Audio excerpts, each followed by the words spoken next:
Guess what? This is Law & Order SVU, Season 4, Episode 5, Disappearing Acts. Make this wine disappear. We open up and this dude's walking out of an office after being fired. His work husband's giving him advice. Fight back, Mark. She can't humiliate you like that. We're following him along, until we get to a conference room. They open it up. Papers everywhere.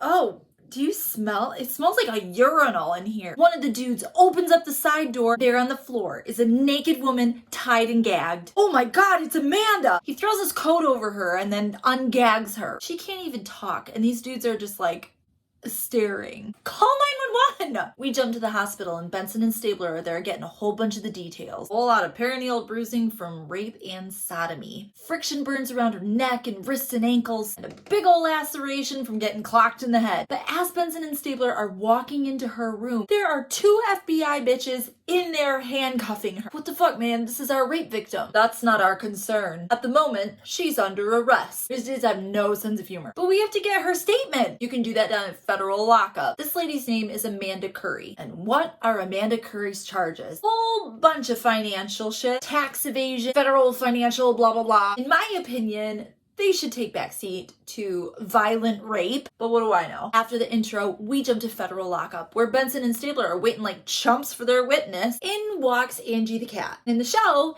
in walks Assistant U.S. Attorney Claudia Williams. She has great hair and this bitch is all business. You too. She's there to set the ground rules. You're not allowed to interview the prisoner at all about the federal case against her. Well, what if her criminal affiliations relate to the attack? If they did, she'd be dead. Stabler's curious. He's like, what are we talking about?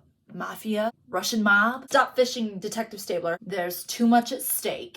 Ooh. They bring in Amanda Curry and she looks like hell. Claudia Williams is just outside the door listening. Amanda is running through the details of her attack. In the morning, she went to the gym, then she went to work. She was staying late crunching numbers and she heard a noise. Then she got bum rushed. She could barely describe the guy because it happened so fast. White, average height. He said it was payback. Stabler's like, is it possible this person had something to do with your federal case? Possibly, but they don't do anything without Sergei's say-so. Claudia Williams pounces! That's enough, get her out of here! We jump to the scene of the crime where Munch and Finn are getting more details. You know that piss smell? Turns out the rape took place on the table and then he peed on her. Like, for humiliation. Over at the lab tech is trying to impress Benson with his Honey, I Shrunk the Kids routine. No matter how smart these perps are, I'm always smarter. Why is this nerd celebrating? Well, he found some short and curlies that were not the victims. Obviously, they're able to get a DNA sample. And guess what? It hits 2 other unsolved rape cases. Lab nerds looking at the urine. Also, your perp suffers from diabetes. No ketones in these urines.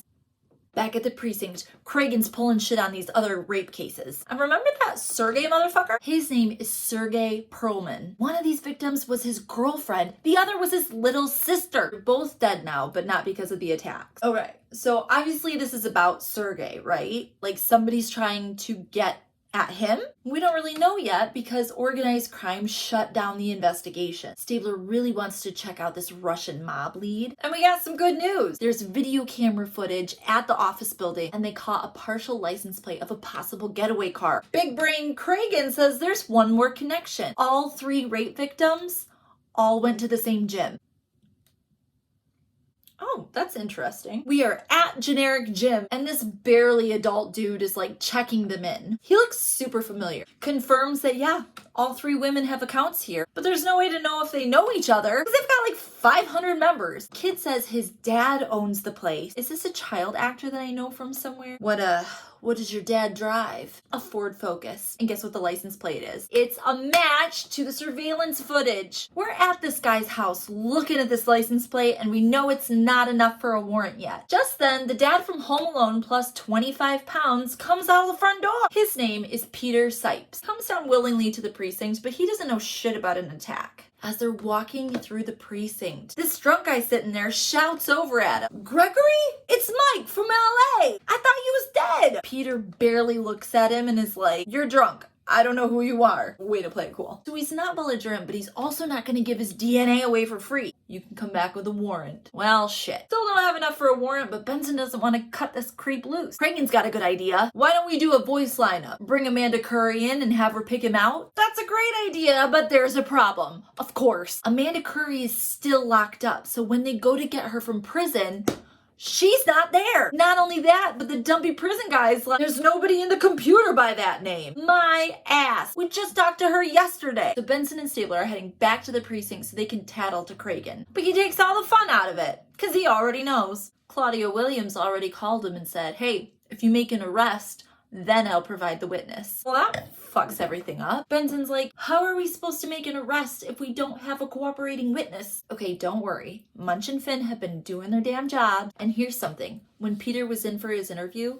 he had a cup of coffee. They run the prints, and it's not a match. He's not the rapist. Then Munch and Finn run their social security numbers and find something weird out. Peter, the dad, and Gavin, his son, they have consecutive social security numbers, and there's only one reason that would happen. Do you know what it is? Any guesses? Shall I think? Witness protection program. Witness protection program. Good job. You know what? Let's go talk to that drunk guy who called him Gregory and figure out what the fuck. Drunk guy's name was Michael Caring. They go in and wake his ass up, and upon realizing he is in the sex crimes unit, he says, I never touched a woman I didn't have to pay for. I don't know if I would lead with what your Tinder profile says. They ask him about this Gregory dude, and he says it couldn't be Gregory because Gregory's been dead for years. Killed in a car bomb. Why? Because he was doing criminal shit with the Russian mob. Stabler's doing his victory lap. 10 points! And Michael continues. There was a rumor that he started spilling his guts to the feds. And then bodies started dropping all over the place. He says, if you open this up, you're asking for a world of trouble. Benson and Stabler head back to Peter Gregory's house. But when they get there, there's already a for sale sign in the front yard. The realtor basically climbs into their car and is like, do you want to come in and see the place?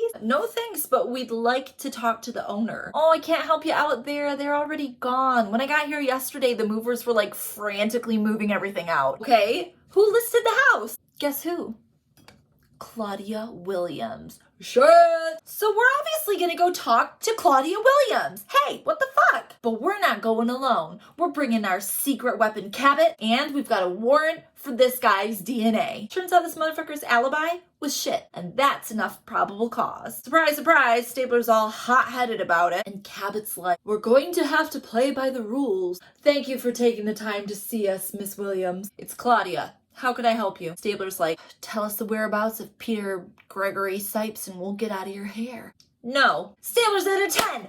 Instantly. What do you mean no? You're harboring a rapist. I actually don't think he's your guy. But she will honor the warrant to give them the blood sample. So here's the deal.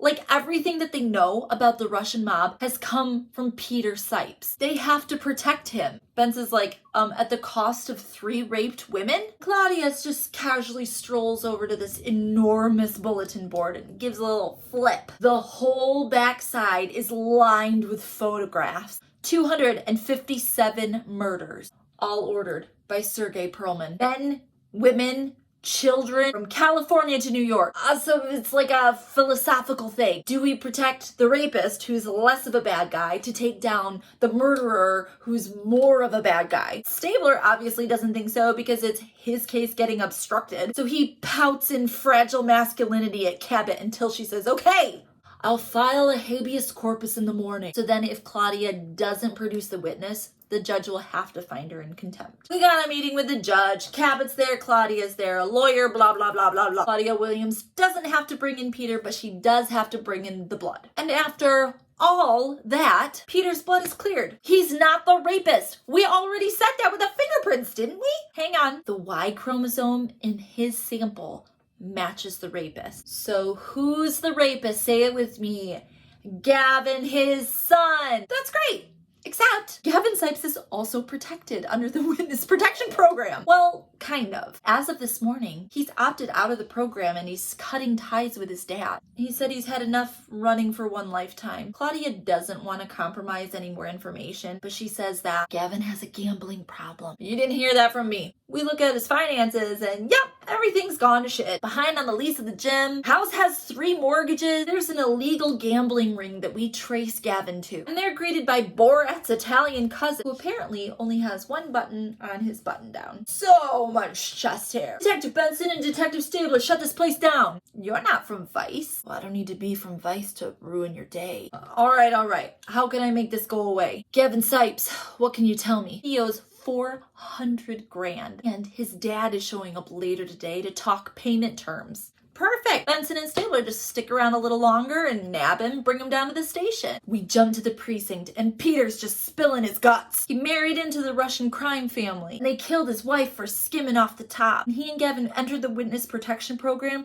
they've moved 5 times in 10 years. That does suck, but he's kind of a piece of shit. If you want to save his life, you gotta give him up. So Benson and Stabler are in a car staked out across the street from where Peter is. A car is approaching. Stabler has the hugest binoculars known to man. Yup, that's Gavin. Let's go. But before they can get over there, they see Gavin open the garage door and just start screaming, "Dad! Dad!" They run over, their guns drawn, and the 2 federal agents with Gavin turn around with bigger guns. "Drop your weapons! We're NYPD! Drop them, or we drop you. Now get on the ground." They look into the garage and see, yup, Peter Sipes has been shot to death, and so has the U.S. Marshal that was with him. Now the feds are looking at Benson and Stabler like they're suspects. How did the location get leaked? Remember that Michael Carring guy? Might have been that dude. In which case, Benson and Stabler are at least culpable. They're in huge trouble with the feds. The good news is, we've got Gavin. He's been booked on 3 counts of rape. But the bad news is, this shit with Benson and Stabler could cost them their jobs. They could be charged with murder. Benson's just horrified. Stabler looks over at her and says, "We've got to find who killed Peter to clear our name." Well, where do we start? Michael Carring. They check it out. Did he leak? Nope. What about that Hair McGee from the gambling place? Stabler walks up and throws him on the ground, uses the back of a chair to pin his neck down. 1 part police brutality, 1 part hot. "You killed Peter Sipes, didn't you? Because of that $400,000 he owed. That was paid for in full like an hour after you left." Who paid it? Gavin Sipes.